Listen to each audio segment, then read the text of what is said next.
We're on. Okay, is everybody? Good evening. Welcome to the Nahant Public Schools School Committee meeting for Tuesday, February 11th. We are starting with a public hearing regarding the fiscal year 2021 school department budget. So I will call together this hearing at 6:37 p.m. Yep, and prior to doing that, we will do the flag salute. Thank you. I pledge allegiance to the flag of the United States of America and to the republic for which it stands, one nation, under God, indivisible, with liberty and justice for all. Picked up the tempo on that one. Someone. All right, so we will move on to the public budget hearing. Mr. Parentozzi? Thank you very much, Madam Chair. Well, this evening is the final presentation of a superintendent's budget, unless the school committee determines that during the deliberations, during the regular meeting, you do not want to approve the budget. Then you may give me some directions. But typically, this would be my last presentation of a superintendent's budget. And then, of course, once you approve the budget, it then becomes your budget and the school district budget. So we started this process, as you well know, on October 22nd, when I proposed a budget to you. We amended it and reviewed it on November 12th, December 10th, January 14th, and January 28th. And we also met with the Finance Committee on the 21st of January and got input from them.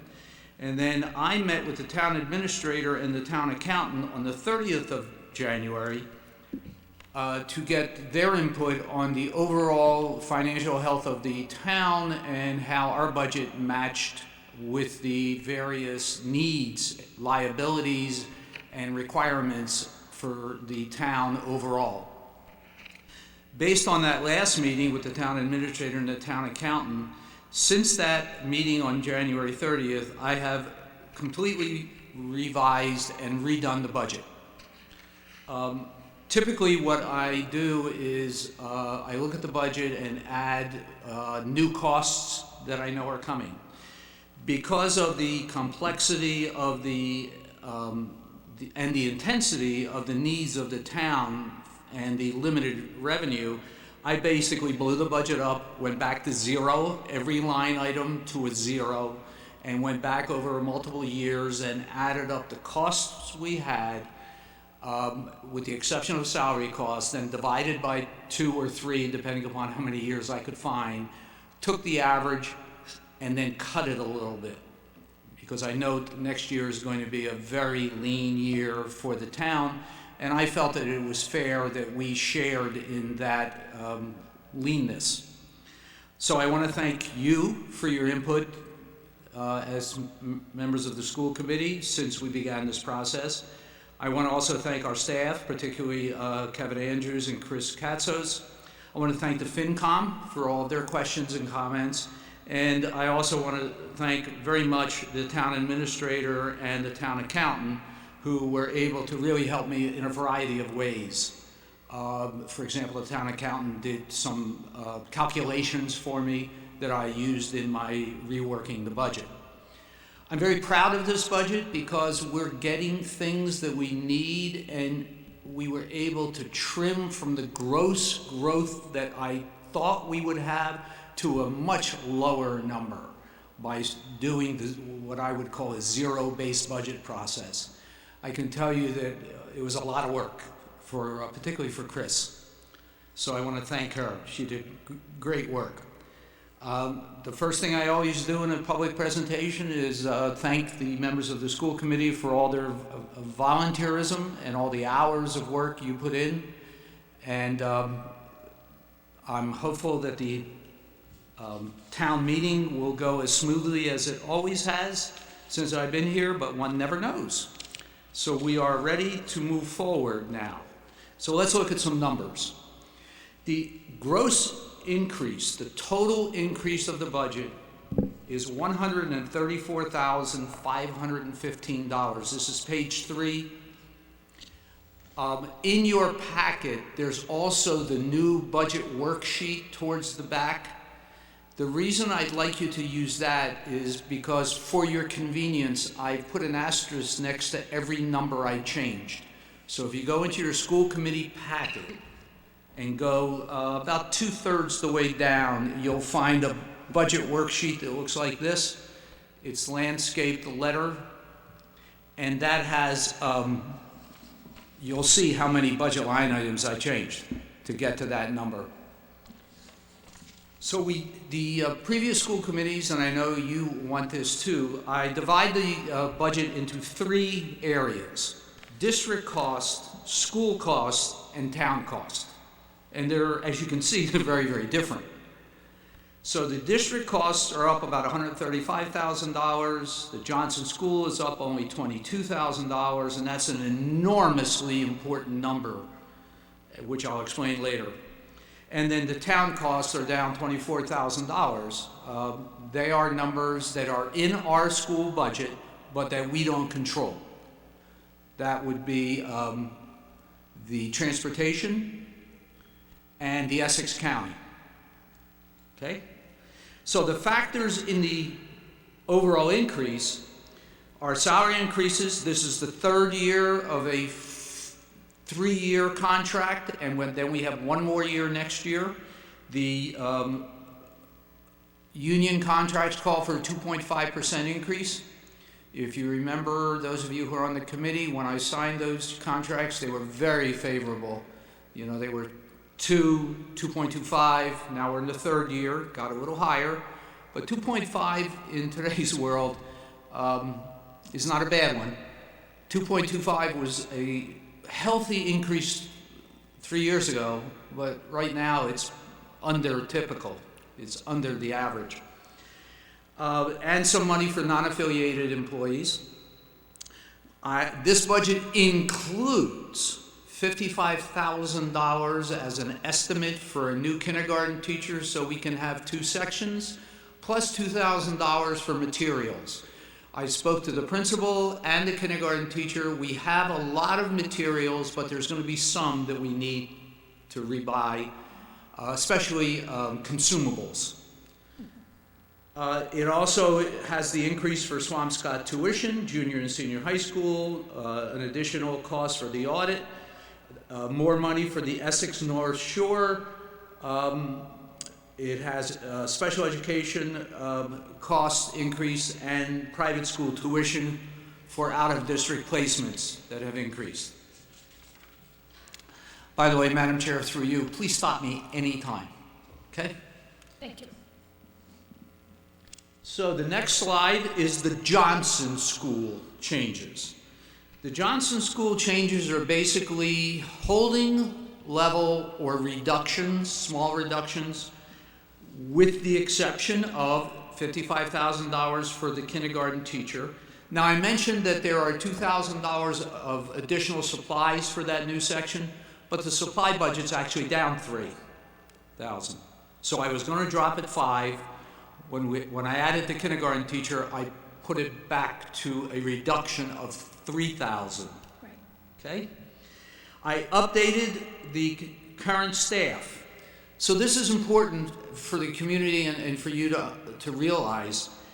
If we weren't hiring a new kindergarten teacher, the actual cost of our regular teaching education educators would be down $16,644. But because I projected $55,000 for a new section of kindergarten, that line item is up $38,356. I'm really proud of being able to fine-tune that area of the budget that way. There are some assumptions made. There are assumptions that some of our more veteran teachers may be retiring, or that we would be able to save some money in a variety of ways in that budget. Special education is up everywhere. I can tell you from talking to my colleagues and reading the memos coming up from the Massachusetts Association of School Superintendents, it's a problem internationally. It's environmental, it's survival rates that are very, very high. It's parents wanting the best for their children, as they should, being very strong and appropriate advocates. And we actually have held those costs down pretty well while making sure that all of our students get the best education they can get. So we're also adding a few hours to the technology specialist job, and we have to have a little bit more money in the budget for special education services. That's typically evaluations, because the evaluation cost is going up. And once again, more intensive evaluations are being called for by some of the advocates. Yes? The technology specialists, the $1,300 is just to add additional hours to meet special education needs? No, it's actually to support the entire district. The next time I present this, I'll make sure that's clearer. They are 3 different line items. So the special education staffing total is $17,589. The speech is $13,264 of that. Of the 17. And then the other 2, they should be bolder, and I apologize. The district changes are the Swampscott tuition is up $57,900. The out-of-district placements is up $53,000. That took hours with communicating with our out-of-district placement service providers, asking them what their budget would be next year. When they didn't know, asking them what percentage I should put in to give me a range at least, working backwards. So we have, for example, 2 students that I had in the budget that will be dropping off of our rolls somewhere in the October-November range. So I really fine-tuned it to that degree.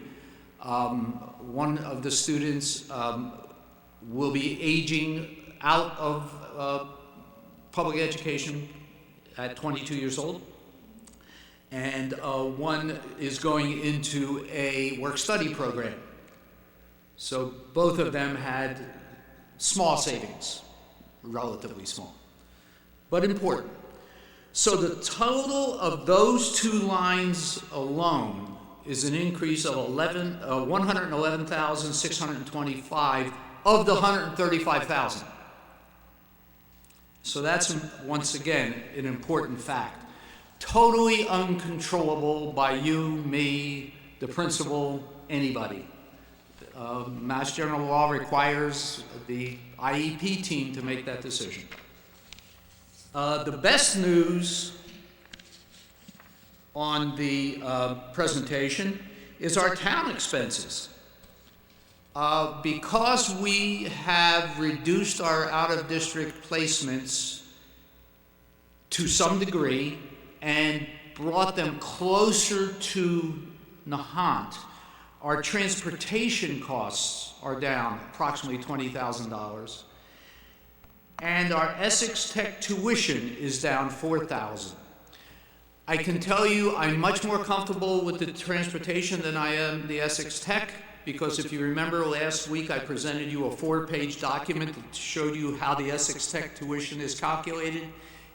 At this time, neither the town accountant nor I know how much each student is going to cost, but we know how many students we're going to have. And next year, the number is at its apex, 11. We have 3 seniors, so the year after that number should drop. But again, that's a town expense. It's not a net school spending number, so it's below our net school spending. So in total, this is what it looks like.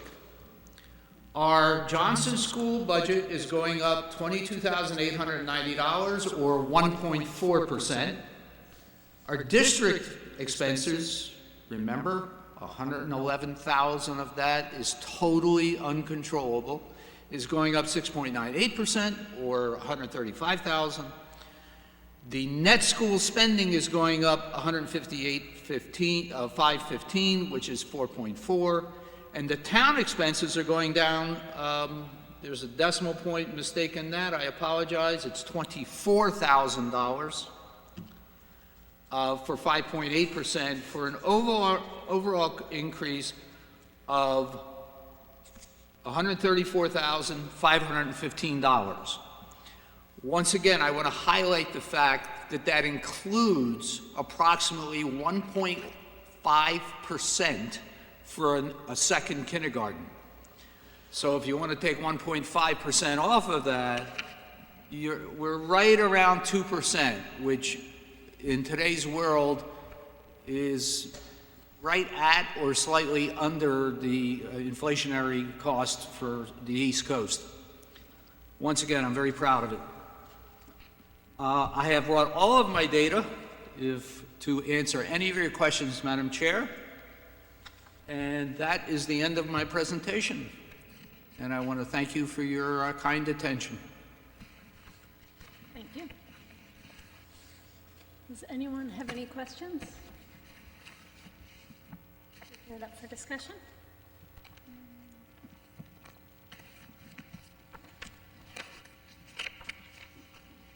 I have one. Simple. You mentioned that we don't know what the ESSEC Tech Yes. final tuition rate will be for the next year, but students have committed at this point in time for next year? So people that would be freshmen, or could that number go up? It could go up, and I talked to the town accountant about how she wanted me to budget that. If you look at the page with the three-year view, you will see that the town expenses are going down. So she was comfortable with me budgeting the number. She actually gave me the number. And if it changes, it will change in less than 1% of the overall budget. So she told me not to worry about it, not to try to put money into our budget, that before town meeting she would have a clearer picture. And typically what happens is whatever number I put in at this time of the year, it's never that much at town meeting. It's always adjusted once again by the town accountant in preparation for the printing of the book for town meeting. Now, what I have not spoken about, Madam Chair, while the members of the school committee are thinking of questions, is I haven't talked about revenues.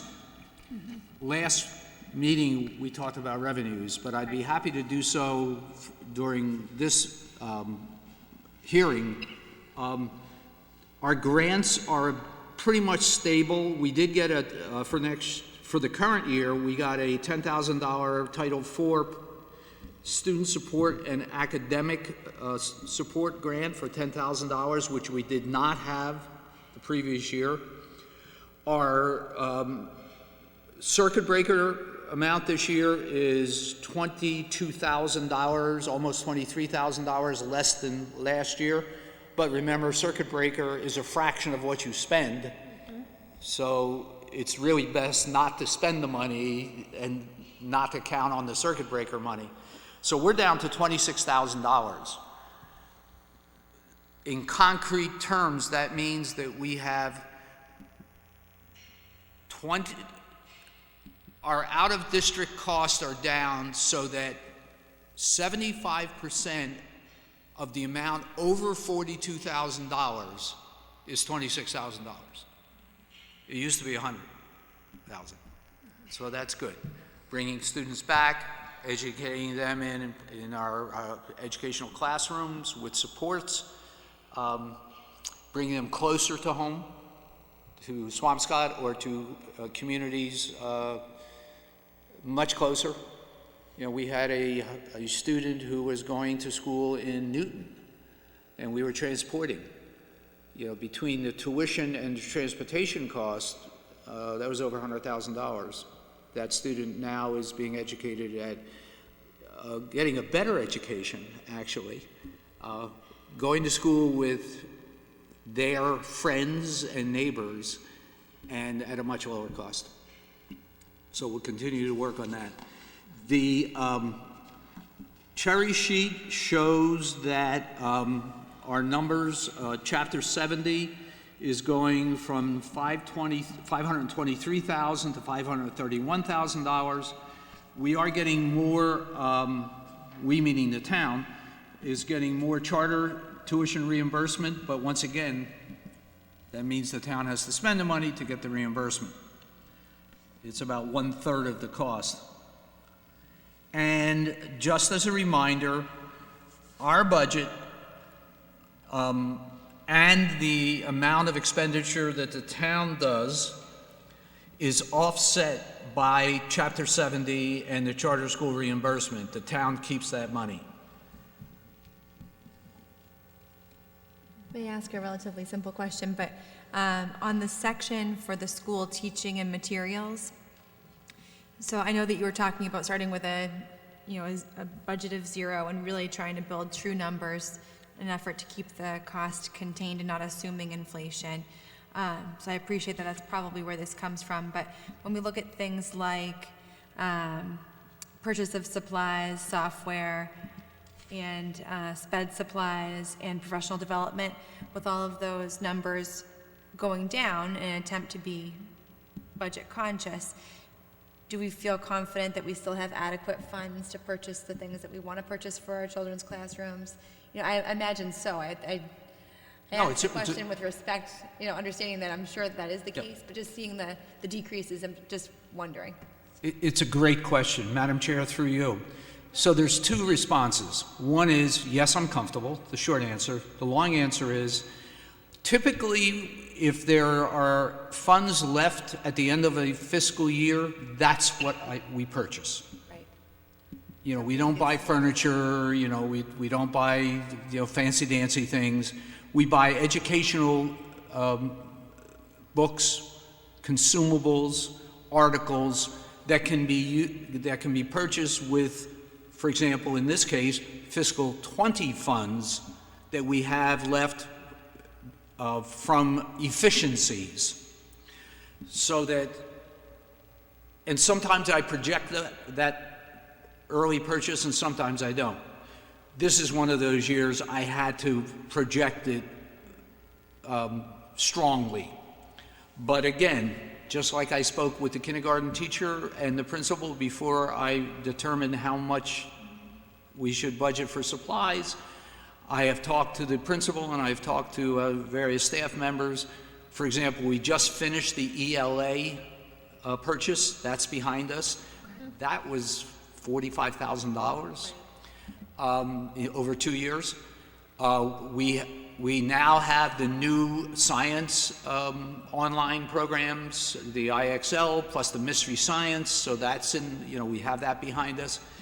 The math program is, all the consumables in the math program need to be purchased each year, the consumables, and that's in the budget. So the short answer is yes. My investigation and my review of our expenditure over the last few years suggests that we can definitely provide all of the supplies, materials, for the custodial staff and the educational staff that are required. Now, I want to give a little statement. For 1 year, yes. Right. This cannot be a multiple year, every year, cutting. Right. Right, that's where you get a little uncomfortable. Yeah. Okay, thank you.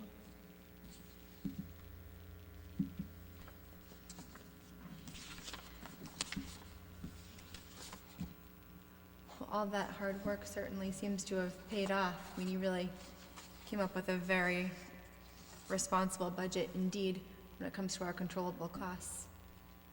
Thank you. Yeah, one of the things I did, Madam Chair, since we're talking about being responsible and being pleased, every year I look at what the projections in the town annual book are. So, for example, there are some of those projections that are higher out of district tuition, example. And our transportation for special education students is lower than was projected 2 years ago and last year. Our cost for the Johnson School was projected to be $1.75 million, and it's $1.65, $100,000 lower. Now, there's many, many factors. When you see the school report card reviewed by Mr. Andrews later this evening, you will see that the level of experience of our staff is dropping. The state does a calculation of what they call experienced, qualified teachers. By the way, I have no idea what makes an experienced qualified teacher. They don't tell us. But our number has dropped, which means that we are hiring, our staff is turning over. That helps with salaries, clearly. The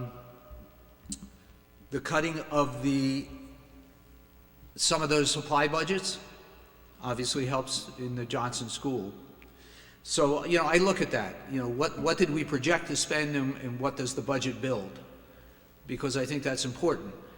If it were higher than expected, then I would be making a point to the Finance Committee, to the town administrator, and to you that, we projected $1.75 million and we have to spend 1.8 into Johnson School, for example. But it's favorable. And that's on, if you want to go look, it's on the annual town meeting book, page 64. Has all those projections. Interestingly, the projection for the revenue from the state was $2,800 off. It was almost right on the button. And that's pretty good with a $5.25 million base to miss by, 0.5%. Pretty darn good. And we are stable. I also have enrollment numbers. We basically have 3 more students than last year. I think we're going to be aging up with larger classes, so that our classes with 12, 13, 14, actually there's no 12, 13, 14 will be aging out and the next groups will be coming in much larger. The challenge next year is going to be if the enrollment numbers for kindergarten are what we believe they're going to be, somewhere between 28 and 32, what do we do in first grade and thereafter? That's going to be the challenge. And obviously I will keep a close attention to that. Thank you. I did do the math, Madam Chair. 1 teacher, 2 paraprofessionals versus 2 teachers. In one scenario, you have 28, 29, 30 students in a classroom with 3 adults. In the other scenario, you have 13, 14, 15 students in a classroom with 1 adult. It's about $7,000 more expensive for us. It's actually cheaper for the town with the assumption that everyone has medical insurance.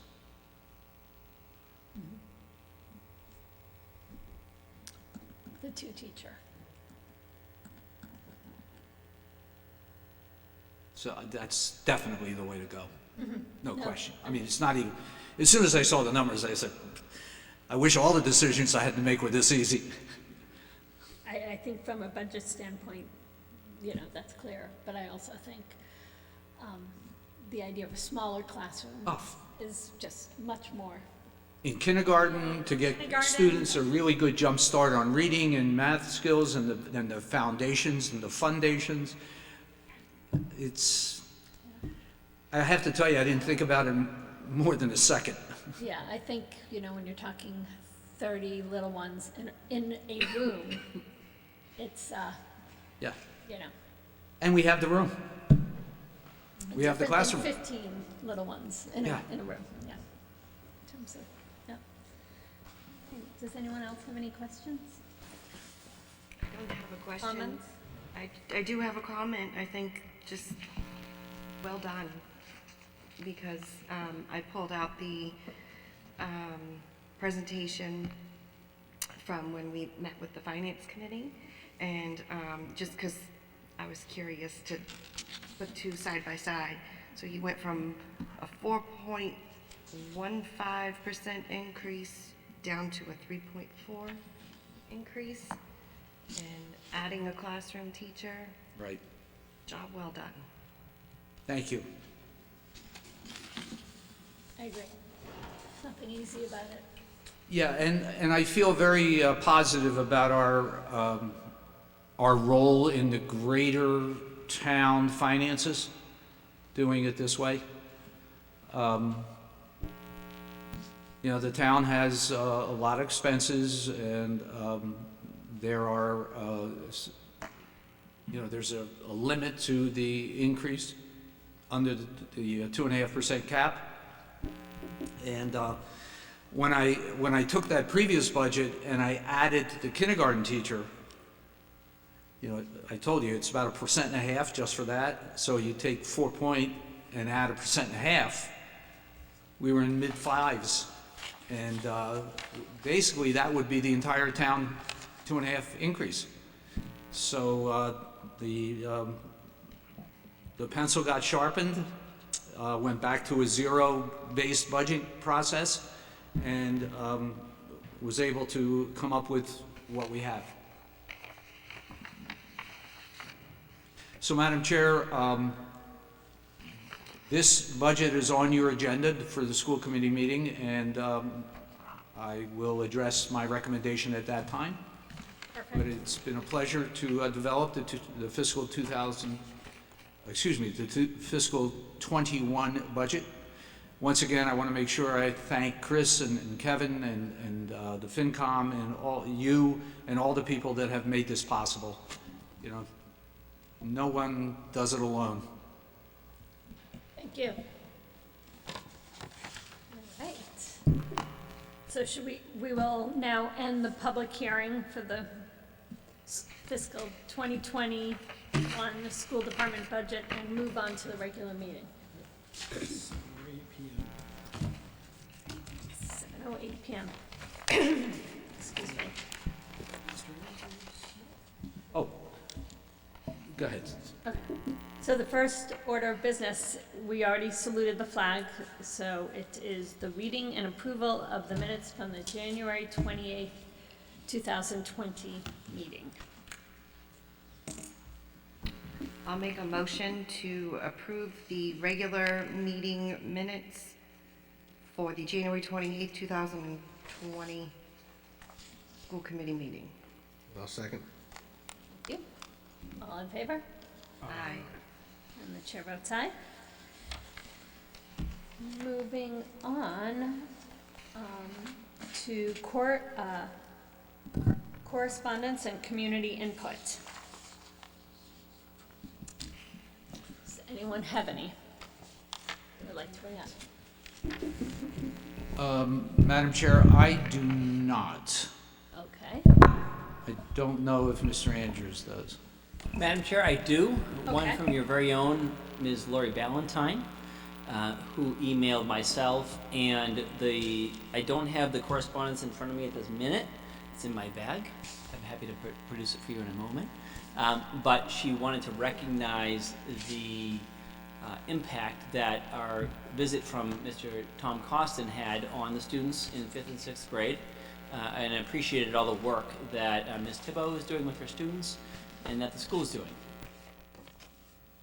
I believe those were the sentiments. Yes. Great, thank you. As a fellow fifth grade parent, I have to concur. Thank you very much for writing that.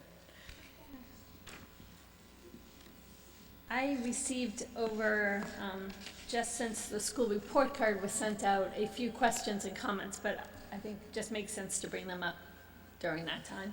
Okay? Certainly. Examination. I'm sorry, there was just one community input bit, and it was something I've already passed along to Mr. Parentazzi, but one parent did ask me about Swampscott's recognition as a blue ribbon school, Swampscott High School, and they asked if, what that means, and is that something that the Johnson School has been judged upon. And so I had responded that to my knowledge, we had not been judged, as whether or not we are worthy of being a recipient of a blue ribbon school. I thought it was a process one had to apply for or be nominated for, but I promised I would look further into it. And I know we just started a dialogue about that. I don't know if you've had an opportunity, Mr. Parentazzi, to look into that further. I know you'd already started the investigation, and I did a little bit of work on my own too. My impression was that it is something that public schools, including elementary schools, are eligible to be nominated for. I wasn't sure if it was just high schools, middle schools, or elementary, or all of the above. It seems like it's open to anyone, any public school that is nominated, but that you do indeed have to be nominated by someone part of the... The DESE. Yes, thank you. Yeah. Okay. Madam Chair, through you, in response to the request from Mrs. Sherlock, I did an investigation, and it seems that when you get to page 14 of our report card, you will see that we have made substantial progress towards goals, and in order to be nominated for a special recognition school, you have to meet or exceed all of your targets. So right now, the DESE would not nominate us. Okay. But we're close. We're very, very close. Okay. Thank you. You're very welcome.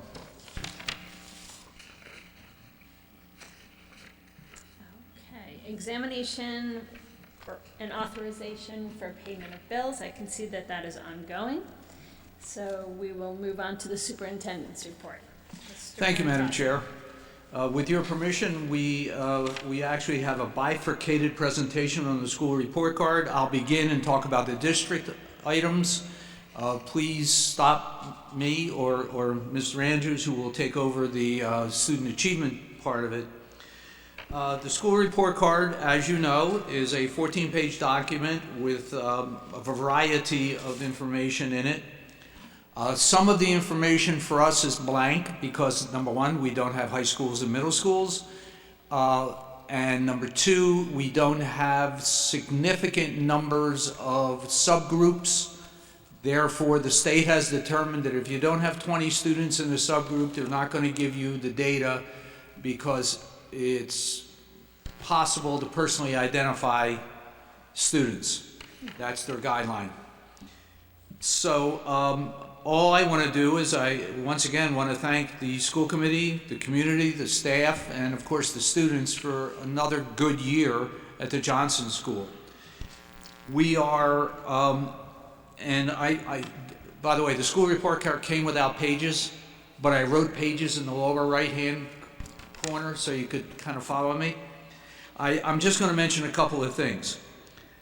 Our district has 99.2% of our students with access to broad and challenging coursework. I have no idea who the 0.8 is or how they got it. The state average is 80%. That's on page 4 at the top. So you'll see that we have met our challenge of teaching to the whole child. Now, we're not where we want to be, but later in tonight's meeting, you will hear from the principal about some things we've been doing to that flow of continuous improvement and continuously challenging our students. But that's, in my opinion, a very important piece of data. The advanced coursework beneath it, that's high school.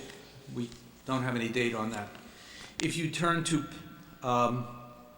The attendance piece, you will see that our attendance is better than the state, dramatically better. Our chronic absenteeism is a third of what the state is. A third. Our chronic absenteeism, which is defined by the state as 15 or more absences in a year, is 4.4%. The state is 12.9%. Dramatically different. I also need to point out to you, from a district point of view, I mentioned this earlier, I really don't know how they calculate the highly qualified staff. They say that we have staff that are teaching out of their area of expertise and aren't highly qualified, but that's not the case. Every teacher at Johnson has a license in the subject they're teaching. So Yeah, that was one of the questions that I was going to bring up. So it looks like our school, 80% of experience, which, based on what the paragraph says, has at least 3 years experience. And most of our teachers do, so that makes sense. But one question I got was why wasn't everyone licensed? And I thought, sometimes it takes a period of time. Exactly. For example, this is the only thing I can think of, because Mr. Andrews and I went through the staff today, and we can't find anyone we have copies of all their licenses. So when we hired our special education specialists, one, for example, came from out of state, who has a national license. They may not have their mass license yet. They're in the process of getting it, but they have a national license. That's the only thing I can think of. I know we have one teacher who's in the process, another teacher who's in the process, in primary grades. And that's the only thing we can think of. But I can assure you, if our special education teacher, all of our grade level teachers, Mr. Andrews and myself and our special education department head, we are all licensed, and I don't know what that combination of experienced and licensed means at 80%, but we do have a significant number of teachers as compared to 3 years ago with low number of years of experience. One of our preschool teachers, so let's just arbitrarily draw 5 years, if that's what they do. They may do 3 for professional status, but again, I can't find it anywhere. We have one of our 2 preschool teachers, our kindergarten teacher, our first grade teacher, and our second grade teacher. None of them have professional status. Doesn't mean they're not experienced. They may have experience in another district. Or they may have experience as a paraprofessional in the same area. They have licenses, but they don't have 10 years experience. Is that what you're saying? Professional status is 10 years experience? No, professional status would be 3 consecutive years in the same position with a valid license. At the same school? Yes. Or district. In our case, the same school, but in a multiple school district in the same district. Well, here, when we look at our numbers, we're at 80, our N is 10 teachers, and we're at 80%. And we know that we have 2 teachers that are relatively new, so. Exactly. That's that. But I want to, licensed, I want to push half a teacher. I want to push the thought that we have any teachers teaching children right now without a license. That's not the case. There are 2 in process that are at the end of that process, but both of them have other kinds of licenses. I think that's clear. Yeah. Okay. And then the only thing I want to say before I turn it over, Madam Chair, with your permission, to the principal is that we outperform 61% of the elementary and middle schools in the state of the Commonwealth of Massachusetts. The other thing I want to mention is, you'll see on our state report card at the back, I don't want to talk about money, this is about performance. But we are only about 4.5% above the state average on per student cost. In the area we're in, you know, think about the state, how much cheaper things are in the far west or the far south or, you know, Cape Cod. In the area we're in, being within 4% of the state average per pupil in expenditure is an efficient use of the town funds, in my opinion. And with that, Madam Chair, I turn it back to you for Mr. Andrews. Madam Chair, I'd be happy to talk about student performance on the MCAS, looking, starting on page 10, looking at ELA. In the area ELA, we see an increase of students exceeding expectations, going up by 4% percentage points from 2018 to 2019. I'm mostly just focusing on our school when I'm looking at these, and noticing overall an increase. We see a small change in not meeting expectations, but as we know from statistics, that could be, you know, a couple of students. So I think the picture in ELA is that we are, and as you'll see later on in this report, it's an improvement and it's growth in ELA on MCAS, and I'll re-loop back to that when we get to the next page. In math, it looks like what we see is exceeding expectations went up by 8%, so the students at the very top in math, that percentage of students at that level increased by 8% from 3% to 11%, 2018 to 2019. And it looks like what we have is there are, you know, as a result, some of the students from the meeting expectations went to the exceeding, and some also appeared to go to the needs improvement or partially meeting in terms of stats. In terms of where those numbers came from. I always like to see, okay, where did our new 8% come from? It plays out well on the next page, which is page 11 of your report, where at the bottom we'll see, in science, let me go to science first. In science, because this is a new way to do the test, we don't have stats for 2018. And so we're just looking at the 2019 scores. And this is an area that we really want to focus on, and my own personal interest in science is pushing us to really see what we can do to improve these scores. We're holding our own with the state, and I see it as an area for where we can really improve engagement and grow as a school.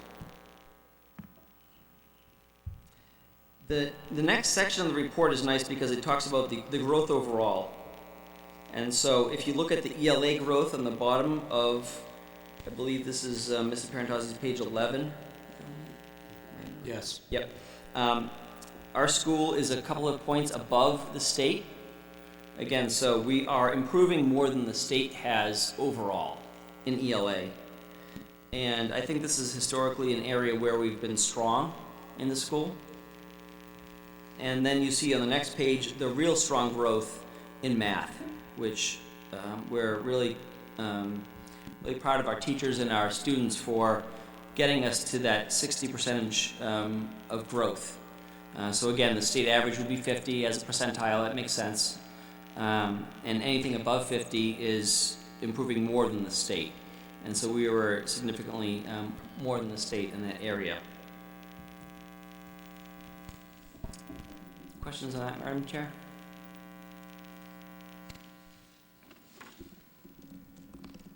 No. Anyone? I agree with Mr. Andrews just on the science part. Excuse me, if we can throw some emphasis like you talked about, and maybe after you do some of the research on math, why some of them, you know, you had a big nice spike in exceeding, and then a spike in the partially and try to find out when you scrub the numbers, why some of them were impartial, whether it's from same students in 2018 or whether maybe other new students that came to the district or students that went from meeting expectations to partially from 2018 to 2019. But that's what you all do, just when you look at the numbers. No, that's a great recommendation, thank you. Yeah, it's a little, and I think perhaps it's something I'm not understanding here. With the, looking at the page 11 and 12 schematics, it seems like we're making excellent progress, you know, above 60 in math, and good progress, you know, at 52 in ELA. But then when we look at how the students changed in the math, yes, we have a few more maybe that exceeded expectations, but the meeting and exceeding actually went down from 2018 to 2019, which would make me, you know, it almost seems like the opposite of. Okay. What am I missing? Data analysis is fascinating. Okay, so there's two cybermetric measurements. One is how a student does on a test. That's a score. And the ones where it looks like we went down is comparing our students to the students who took the same test last year, overall. So not the same student to themselves Right. a year prior. Sixth graders who were a strong academic group are now gone. To the next Third six- graders who were in second graders are now in the mix. Okay. The growth is done this way. All the students who took the test last year and got score X, I'm going to make up a number, 500. They are compared to all the students who took the same test in the Commonwealth of Massachusetts and got the score X. So it's a growth profile. Now, the reason that I believe personally that that's important is that the test changes every year. When you, not only do the sixth graders leave or the 12th graders leave, but every year the test looks different. Last year, the test was all the tests were very much different than the year before. If you remember, we even gave it a different name last year.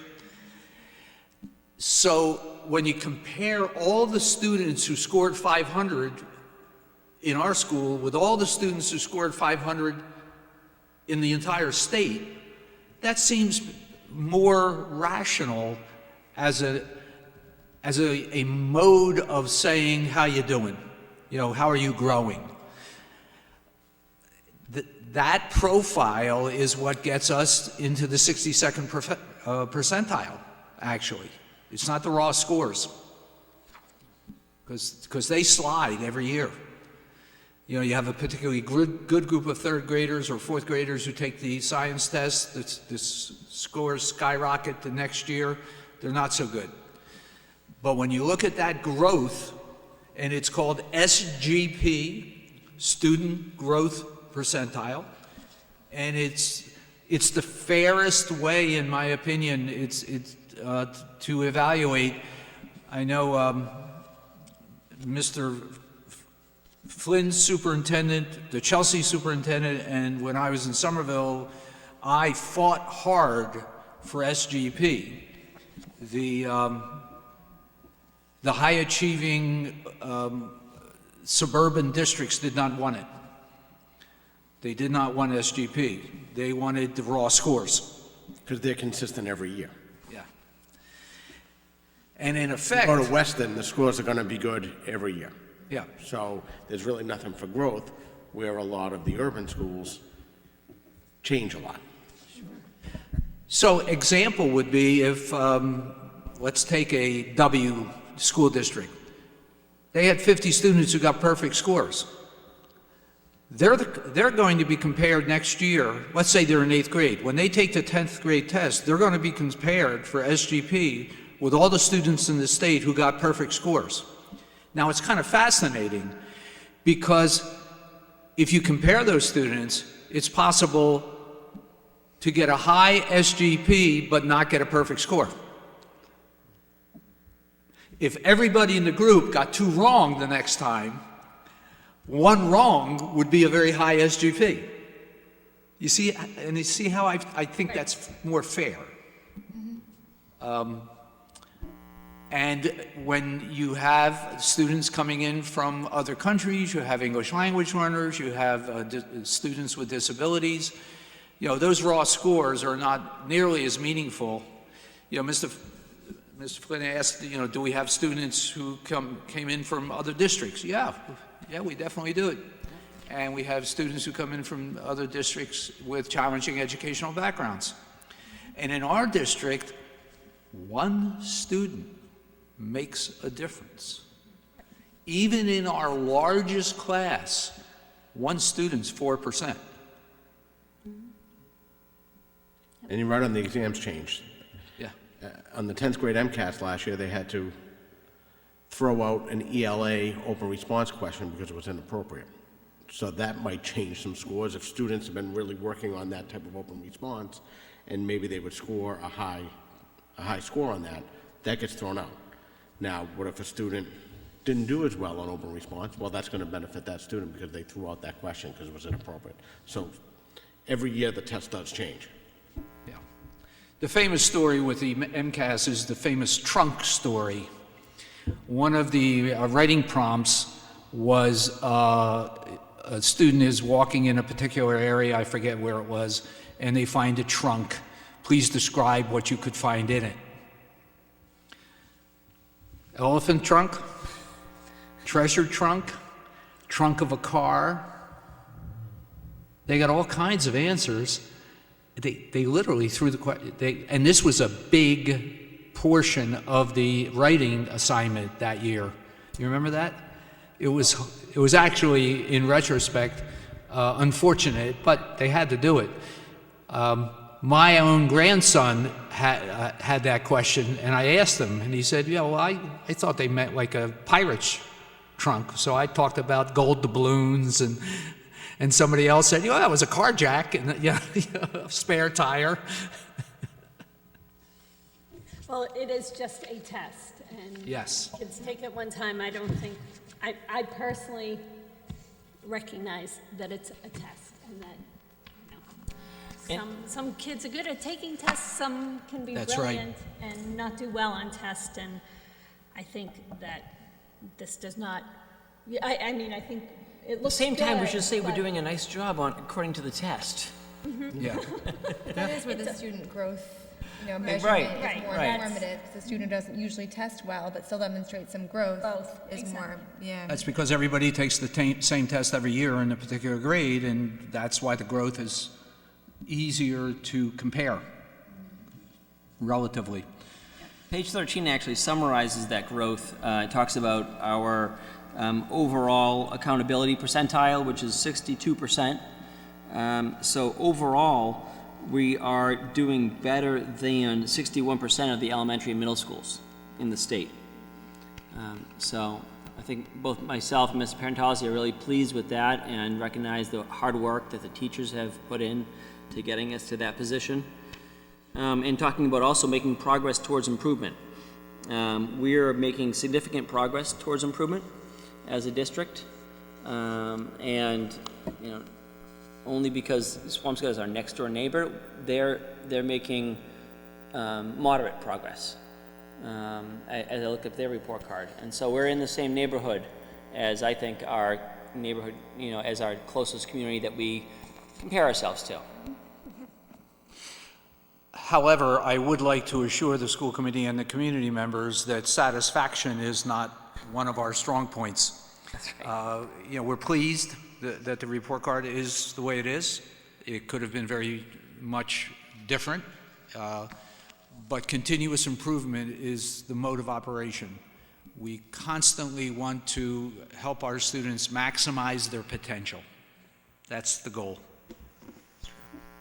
Absolutely true. The only other question I got from some parents was under student discipline, that we didn't have any incidences. And I personally wondered if that's because our N is so small that something below 1% doesn't show up here, or Is it I'm sorry, this is on on the page page 14? 7. Oh, I'm page sorry, 7. Page 7. 0 out-of-school suspensions. Suspensions or classroom removals, so. Student violence. Yeah, if you look at the definition that the state uses, we didn't have any of those. 0. We had students who were asked to leave a classroom for a short period of time and calm down because they were out of control. That's not violence, obviously. That's not bullying.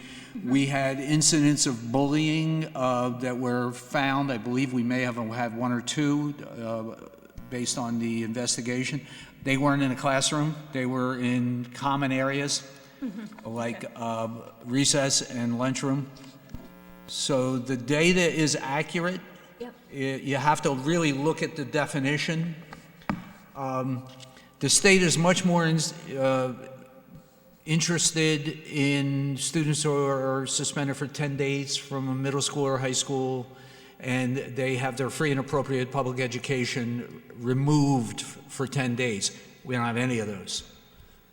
Right, and I can say that I meet with Chris Katzos at the end of each school year to go over the state report to make sure that she has down the 1 or 2 students that were suspended in the school year. I don't recall exactly what we had in 19, but out of 155, it would probably be 1 or 2. So less. I think it would probably be, yeah.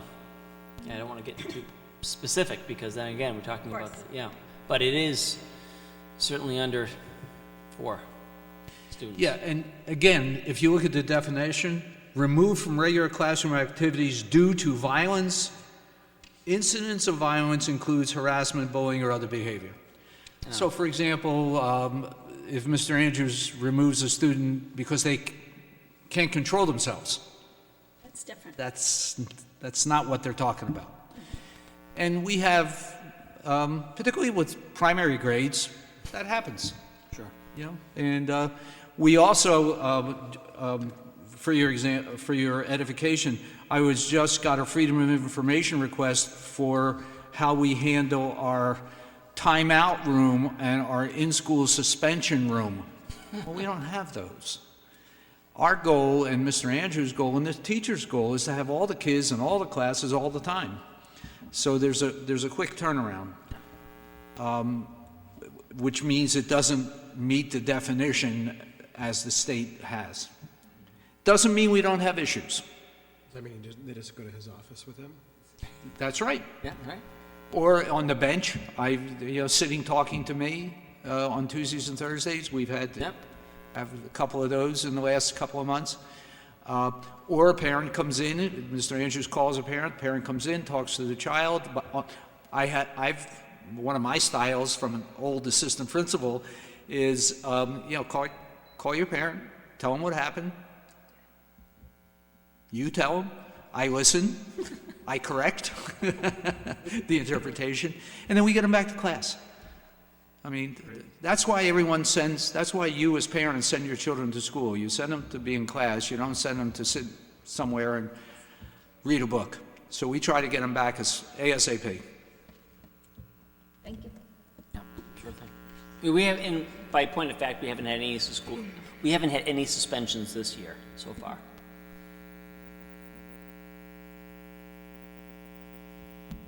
Yeah. Okay, so if anyone has at home, or if the school committee members have any questions about the school report card, please email or call the office. We're happy to analyze it and give you the answers. But we believe we're on a pretty good trajectory. Teachers are very excited about their work. and working together well. The PD Day, as you know from the report last time, was a great success. So we will continue our continuous improvement mode. Perfect. Keep going. Thank you. Yes, Thank you. continue. 5B, power outage update.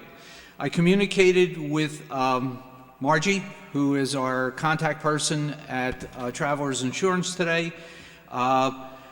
We are perched to finish the work and then I will pay the bills, and then they will reimburse us. Poolin Electric will be in on Thursday and Friday of next week during vacation, hopefully to finish up.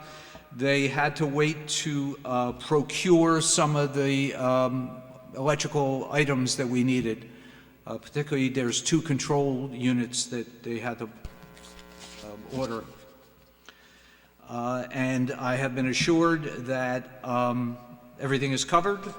I have spoken to the individual from Travelers Insurance who will be contacting the electric company to see how they are responsible. And if it is so deemed, then the $1,000 deductible would be paid also, which is really good. We're holding at $17,000 right now, and next week, obviously, that number will go up. Madam Chair, 5C is the Student Opportunity Act update. I was supposed to get the amount of money that we are going to be receiving yesterday in an email, never came. I have no update, I apologize. I do have an update on the process. The first week of March, I will get an email from the Department of Elementary and Secondary Education, which has the process we have to follow as a school district receiving less than $1.5 million. I can assure you it's a whole bunch less.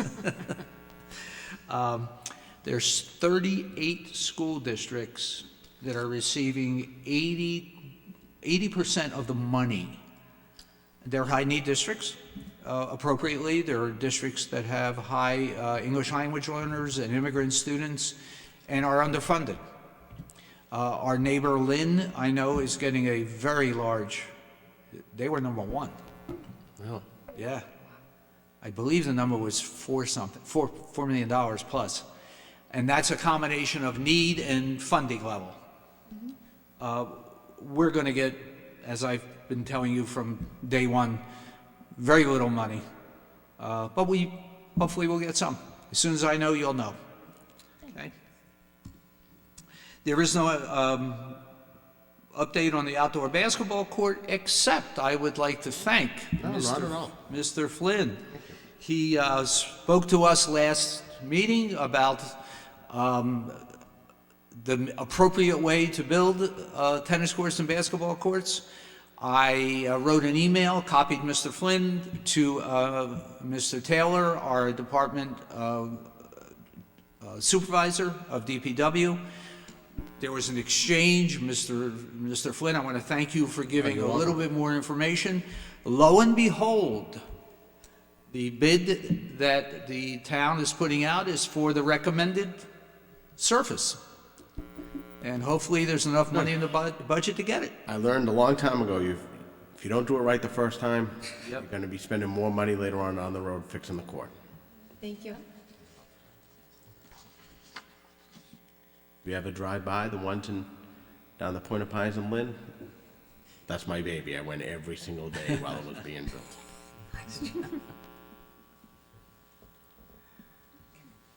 And so I don't know, Mr. Flynn, from what I got out of that email exchange, the RFP hasn't even gone out yet. Yeah, they're not even sure if it's going to go to bid or who's going to bid Yeah. or if it's going to be internal or external.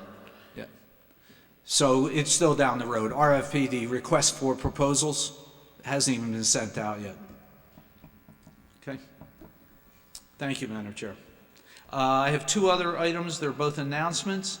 On March 24th, the school council will attend to present to this august body the school improvement plan for the Johnson School.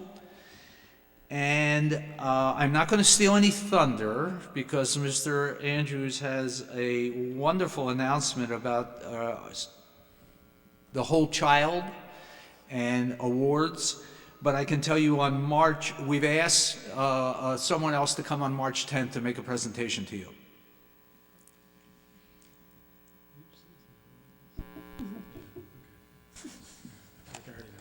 Thank you. Okay. Mr. Andrews? Suspense. Great. Principal's Thank you, report. Madam Chair. I have some packets. If you would take one and pass it down, I'd appreciate it for you, Mr. Flynn. I have a principal's report packet for you with a few documents attached, and then I also have a Johnson School at a Glance information sheet that was sent out to the pre-K and K parents at our recent open house.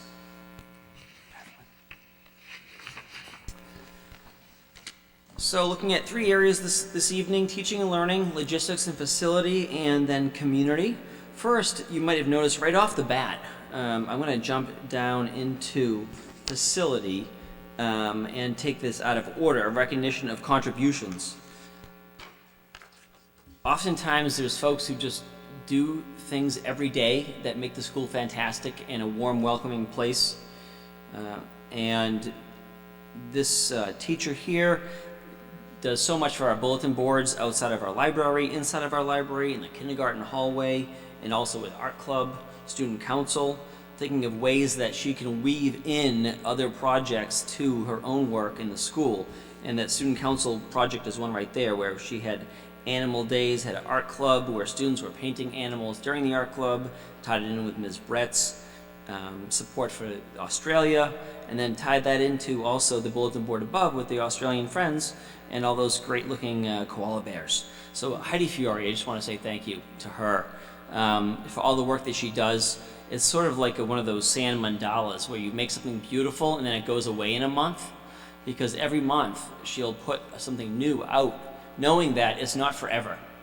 And I think that's part of the challenge of something like this kind of work where it's fleeting, but it's much appreciated. And so I wanted to recognize that, and that was something that one of our occasional visitors to school, Mr. Parentozzi, who comes to us fortunately twice a week and notices things around the school that are different and special. And he noticed that today and mentioned it to me.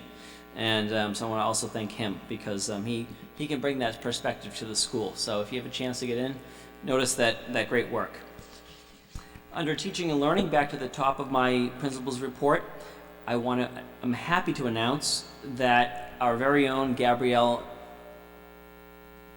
Manady won the Massachusetts Partnerships for Youth Poster Contest with her theme of respect. And so Greg Orfanos, her family, and members of the Massachusetts Partnership for Youth will be here at a date of to be determined in March. Yeah, Madam Chair, we're trying for March 10th, but I have not confirmed that with MPY yet. And this is the second year that we've been honored with this from a student who submitted. And we're really pleased. Right now we have last year's winners up around the school. We got really large versions of them to display. And those were about don't be an echo, be a voice. And we were pleased to have that last year with June Crowley's win. This week we had history. Last week we had Mr. Costin come, and he brought history alive. Really, the 5th and 6th graders were really engaged with the class, interested in his story, and I really want to thank him for spending the time. This is Mr. Costin Jr., who is the elder Mr. Costin. Everyone always wants to know, am I talking about junior or senior? Well, it's Mr. Costin, the former mayor of Lynn, came and visited us. I also want to follow up on the positive behavior interventions program that we're rolling out in the school. The next to that, I have number 1. You can flip in your packet and see about zones of regulation. We're really focusing on what we can do around mindfulness, students understanding how they're feeling and where they want to be. So we're trying to encourage ourselves and our students to think about where they are, what zone they're in, In lower grades, we're using this color chart with this recognizable character, and our goal is to be in the green zone. And so I have some students that I meet with to go over this with, set up some goals for the day, and then we have a positive incentive to stay focused on that. And again, it's all around Dr. Kathy Quill's work with us on our professional development day around how we can positively intervene in the student's day to make sure that they're on the right track and encourage them right off the bat. Start off with a positive about how they hope for their day to be. The SALT visit was fantastic. I want to thank the Northeastern University for having helped coordinate that, and Dr. Lutterhouse for having that coordination as well. She brought that to our school, and they had several stations that students could visit, and it was free. And a giant inflatable whale came, so it was great. I have attached a copy of our MCAS testing dates. That's page 2 of your packet if you'd like to refer to that later.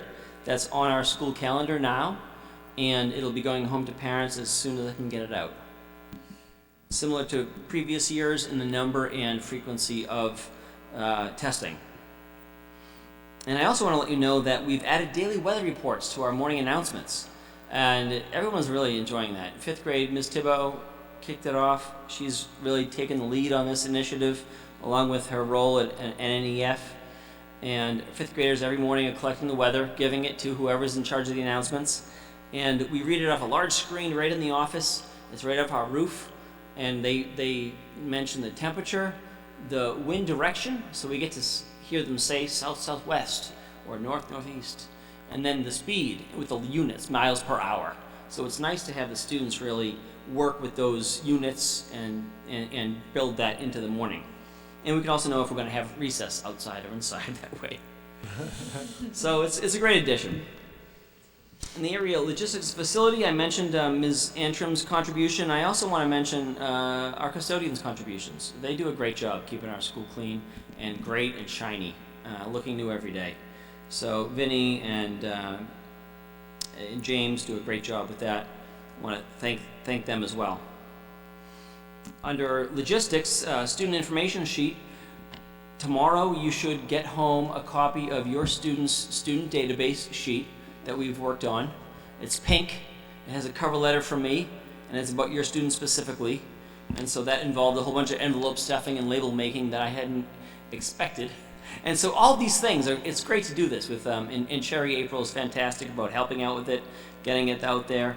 And we're going through the process of seeing what do we need to do to send this home to the correct student. And they're going to get it tomorrow. Please sign it and return it. We're going to be looking to get 100% back if we can. And then in the fall, we'll give you the same sheet back again with the changes that you made right now. Forest Playground, we have a new design for the top of the Forest Playground rope. You can see that on the 3rd page of your attachment. They thought, the folks who are designing this for us thought it was more aesthetically pleasing, less complicated. It's all rope now, as opposed to having chain through the post. And then I also provided you with, so it'll go through the post, attach to the post, back around the post, and this is going to happen 3 different times on the netting at the top of the climbing structure. And on the front page of this, back to the principal's report, I have a cross-section of what that cable looks like. And I thought that was a neat diagram, so I wanted to include it in my report. It really gives you an idea. It's a rope with cable inside of it 5 different times. And this isn't just line that I got at the supermarket like I did last time I tried to do this. All right, online registration. Online registration is all set for the fall in all new students coming in.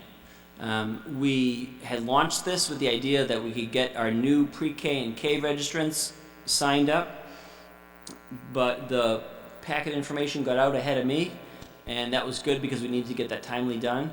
And so going forward, we will be taking online registrations for all new students, and including pre-K. The glitch with pre-K was that in pre-K you're already actually registered. We just need to send you home those 2 pink sheets that tell you what we have in the system. And then we need to ask you, do you want to sign up for kindergarten? And so that's kind of the other layer of this step. Again, registration isn't as simple as I thought, but I'm learning all the intricacies of it and what health needs and what databases need and what how our databases match up with our paper forms. And so we're set for that. And I want to thank Sherry April and Charles Lockwood for making that possible, and our new student database system, SchoolBrains, for working with us on it. We had a great open house attended by 14 current families and 12 new families. I shared that there are 28 students enrolled in pre-K who are eligible for kindergarten, and I also want to share that in addition to that, there are a total of 34 35 students who are age eligible for kindergarten. And during our open house, I learned, oh geez, my friend's coming. Oh, my friend's coming too. So count on those two. And so it gave me a little bit of an idea of what we were looking at, informally, of course.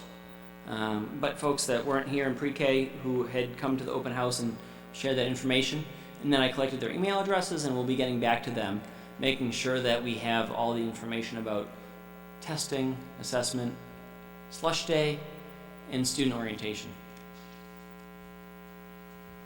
And that, I believe, concludes my principal's report, unless there's any questions.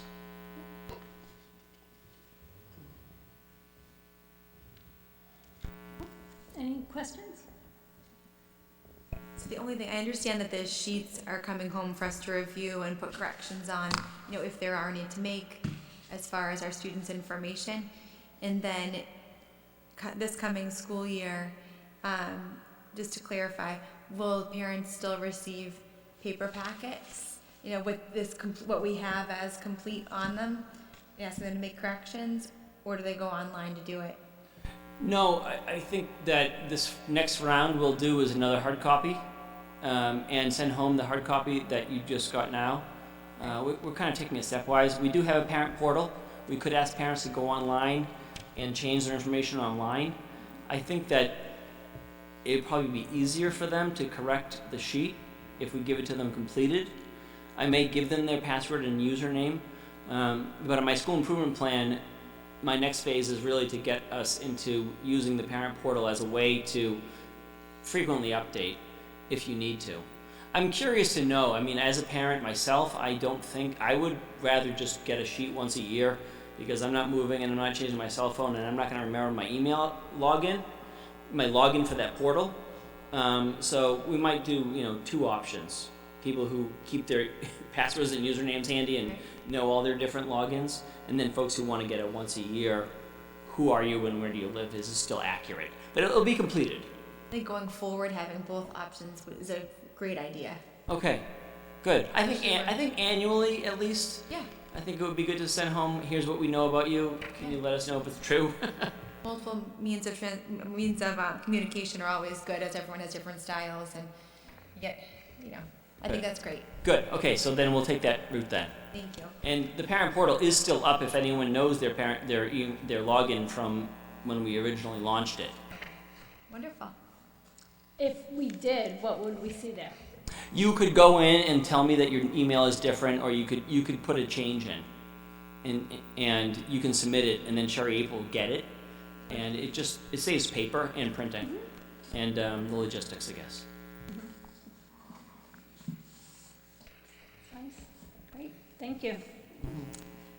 Okay, moving on to old business and other pending matters. And here we come back to the budget. Thank you, Madam Chair. As you heard during the budget hearing, I'm proposing for the fiscal 21 a budget of $4,110,973, which includes special education transportation, public school transportation, and Essex, or a budget, net school spending budget of $3,723,815. Madam Chair, if the school committee so chooses, the larger of those two numbers would be in the motion. And I recommend that the school committee approve that as our fiscal 21 budget. And Madam Chair, if the school committee does choose to do so, then I recommend that we go back to the Finance Committee. And I'd be happy to do that for you, with you, whatever you so chose.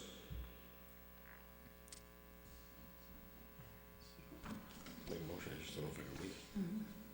I'll make a motion to approve the total school budget at $4,110,973 for 2021. I'll second the motion. I think, is this a roll call vote? Yes. Yeah, it seems like it should be. Mr. Flynn, Aye. Ms. Valentine, Aye. Gerlach, Aye. Mr. Tria, Aye. and the chair votes aye. Thank you very much. Yes. you. Yay. That's great. And so we will coordinate with the Finance Committee and tell them that Yep. the school committee's budget is final. Madam Chair, would you like me to write a memo to the town administrator and the chair of the Finance Committee on your behalf? That'd be fantastic. Thank you. Will do. I love it when people offer to do things. Okay. Okay, moving on to new business. The first item is the school calendar. So, Madam Chair, since you saw this last time, I have taken into consideration the fact that members of the school committee have said, how come nobody ever knows the first day of pre-K and K, and, we get phone calls in August? It's all on the calendar now. Thank you. That's great. I hope it's clear. Mr. Andrews and Sherry and I, we went over, it said X, and then we said, no, I'm not sure about X or Y. So, for example, one of the, at the end of the calendar year, if you see, we have dates of the days of the week, except for the last box, because we don't know the day of the week. So it had Friday, and I said, wait a minute, how about if it's a Thursday? So we really worked this hard to try to get it to be clear and to try to have all of the dates on it that parents, guardians, particularly those who are joining us the first time, would be able to just go online and see it and not make phone calls. I love how this looks. This looks fantastic. All the different start dates and everything are crystal clear. This is great. Now, the downside is all the members of the school committee being much younger than me, and Mr. Andrews, you can see this, but I have to hold it about 3 feet away, because as we added lines, the printing kept getting smaller and smaller. It does look busier, but it's meaningful. And it looks great. It's important information, in my opinion. It looks wonderful.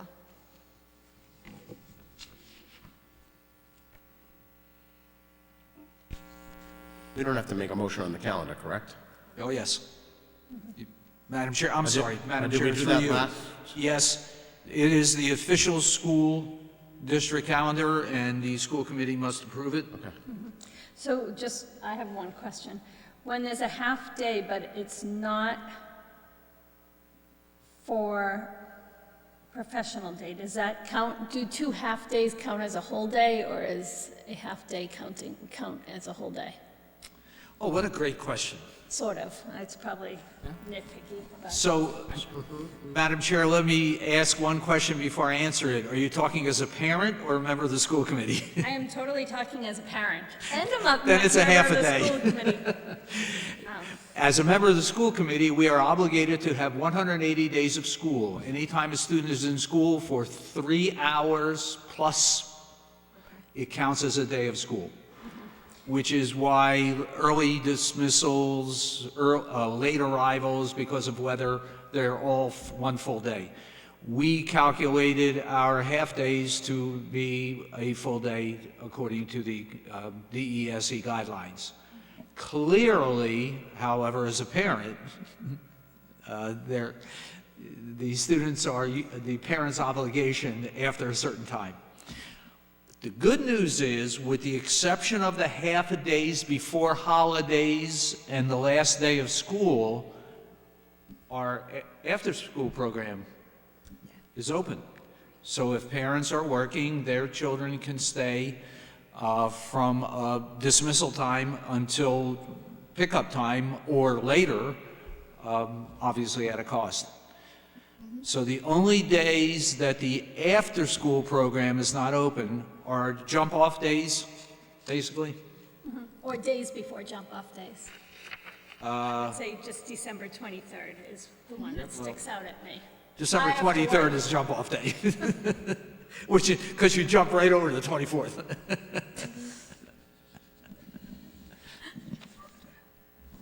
I guess I work in healthcare, so, just getting Christmas off can be a I mean, challenge for some you guys- people, but you guys the are- day before Christmas and the day before that is just. Healthcare is 24/7, 365, so No, that doesn't count. I know, and I've got it good, so I'm not complaining.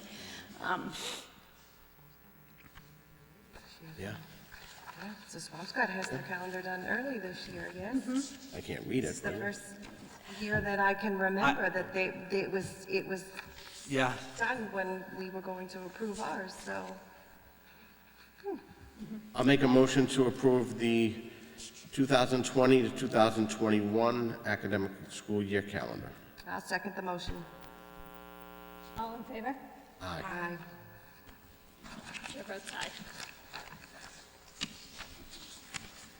Moving along, Mr. Parentazzi, would you like to talk about the special ed circuit breaker? thank you, Madam Chair. At the Finance Committee meeting, and not this evening to date, but at the last meeting, I mentioned that we would be filing a special education circuit breaker extraordinary relief claim this year. Interestingly enough, on January 21st, I received the memo, so I thought you would like to see it. In your packet, you will see an email from me to the Department of Elementary and Secondary Education, telling them that we intend to file a claim. Their response to me, telling me that there were going to be webinars and trainings during the first 3 weeks in March, and the circuit breaker claims will be downloadable in the first week of March. I'm fascinated by the logic of giving me a bunch of papers to fill out 2 weeks before you tell me how to fill them out, but that's a different issue. So the important thing to know is the first highlighted paragraph on the first page. The Special Education Circuit Breaker Program includes a provision that allows us to claim for costs which exceed 125% of the previous year's claimed costs. If you remember, last year's claimed costs were low. We only got $26,000 worth of circuit breaker. We will in fact qualify. Whether or not we qualify enough for them to give us extra money, and you can probably tell since I'm applying for it in March, who knows when it's coming. It's supposed to be in the current fiscal year, but that could be June 30th. But, and if that's the case, then 100% of the money would go to the, we'll just roll it to the town for free cash. Because there's nothing else we can do unless they determine that we can roll it 1 year. I'm not sure. So typical circuit breaker money, I'll use year 1 and year 2 for an explanation. If you earn it in year 1, you get it in year 2, and you can use it in year 2 or 3. In year 3, you have to use all the money you earned in year 1. You can only hold it for 2 years, which is typically not an issue. I don't know if that extends to the extraordinary aid. They might say, well, because we're giving you extra money, you got to spend it in the fiscal year. So we'll worry about that after we get it. But I'm definitely going to be applying for it. and this is the paperwork that shows that I've already filed my intent to do so. I noticed you had a star on this third paragraph here about the phase-in of out-of-district transportation cost. Yes. And then it says relief will not include transportation. Am I misreading that? No. Special education transportation has never been the subject of circuit breaker reimbursement. Right. It is now. But what they're saying is, because it's based on a comparison of last year to this year, everybody would qualify because transportation costs count towards the circuit breaker this year. So they're saying, no. Right. It's apples and apples, not apples and elephants. Makes sense. And I mean, it's completely logical what they've done. It's not to a district's advantage, but it makes sense.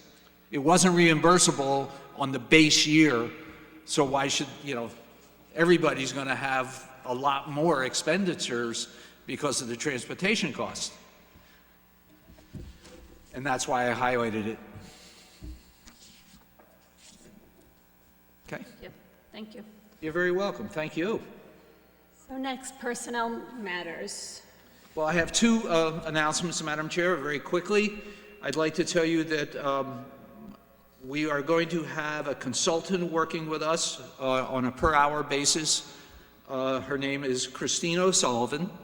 She's going to be working with us on our billing processes and helping Chris update and modernize our processes and the way that we bill for all of the extra feed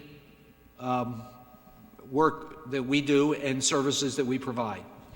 And there are 5 of them, basically. It's lunch, it's before school program, it's kindergarten, after school, the lunch bunch, and it's the after school program. I missed one. I think you counted some twice, too. No. Before school is 7 to 7:45. Then we have half-day kindergarten, which is different. After preschool. Preschool. That's the one I missed. Half-day preschool, Yes. then the lunch bunch, then the after-school program, and then lunch. And basically, right now, we have reams of paper being filled out by the staff and coming into Chris in this massive mess. We've done a little bit over the last year and a half to speed up and streamline the lunch program because of the online payment system. And everything is streamlined a little bit because of the online payment system. The real problem is the drop-ins. 3 kids are added to the lunch program on a Tuesday, but their parents didn't sign them up the week before, so they're the add-on. 3 kids show up to the after-school program that weren't on our roster. 2 students who were never in the before-school program start coming. So we want to, and Christine is a recent retiree who was the treasurer of the town of Linfield. Lots of experience with public revenue, and she's a wonderful person. I met her today. I want to thank Debbie Waters, who recommended us to Christine. She's a recent retiree who's just looking for a few hours, and it's perfect. She'll be paid on a 1099. Not an employee, no benefits, no cost, at a very, in my opinion, reasonable rate of pay for her experience. I also want to tell you that Ted's back tomorrow. Vinny is taking 2 days off, well-earned The building's in fantastic shape, and Ted will be his substitute for, so if you see Ted in the school tomorrow, folks, you are not having a hallucination or you're not rolling back in time. It's really Mr. Cronin. He is going to be flooded by students giving him hugs. And Yes. Say the kids will be surprised and excited. That's wonderful and good for Mr. Vinny for a couple days off. That's great. And that's it, Madam Chair. Great, thank you. Next is business from the committee. I don't think we have any to report. No. May I ask a quick question? I'm sorry. Of course. When we brought up the, online payment system, which I know you put a lot of effort into putting into motion, and I appreciate it very much. I've heard from a couple of parents casually, so it wasn't something I wanted to bring up earlier, but about the fact that, of course, there is a fee, and I know in our meetings we talked about the fact that we don't have the size to have buying power and be able to minimize the fee that parents incur when they use the online payment system. Yep. I just wanted to confirm, there's still no way out of that, right? There's no magical way out of Oh, that. there is. Oh, really? An electronic check is 50 cents instead of a percentage. Electronic check, okay. So that's a payment option if you surf around on the school bus. Yep. Is, my assumption, rather than the credit card fee. There's 3 ways to pay. 2 of them have, I believe, a 2.2% premium to pay the company for their costs. That's a credit card or some other form of hard payment. If you use an electronic transfer check, and somebody needs to tell me what it is because I never used one, but I believe it's like PayPal.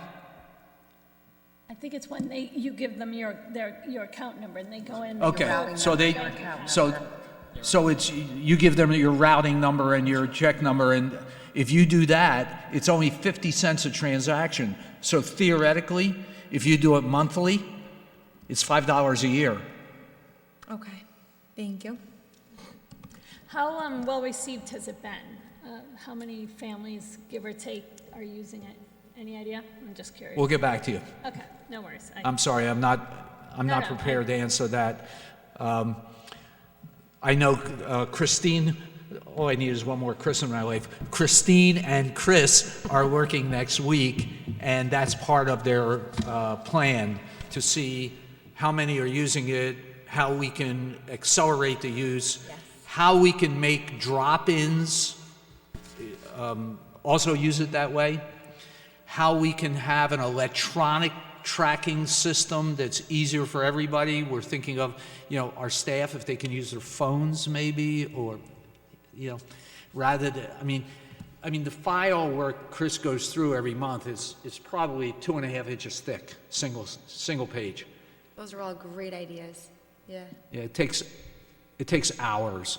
So that's one of the reasons I felt that by hiring Christine, we could do 2 things. Number one, we could reduce the backlog.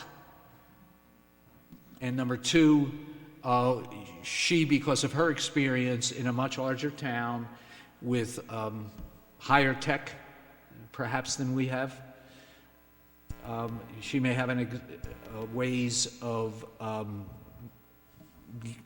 having the flow of the information and money streamlined, so it's more staff-friendly and user-friendly. Great, thanks. Thank you.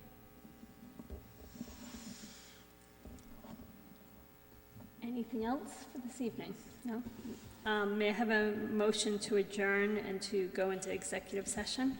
I'll make a motion to adjourn into executive session to conduct a strategy session in preparation with the NTA Unit A and not to reconvene in open session, and also to read an approval of executive session minutes of January 28, 2020. Madam Chair, may I ask for the motion to be amended to include Unit B, Unit A and B?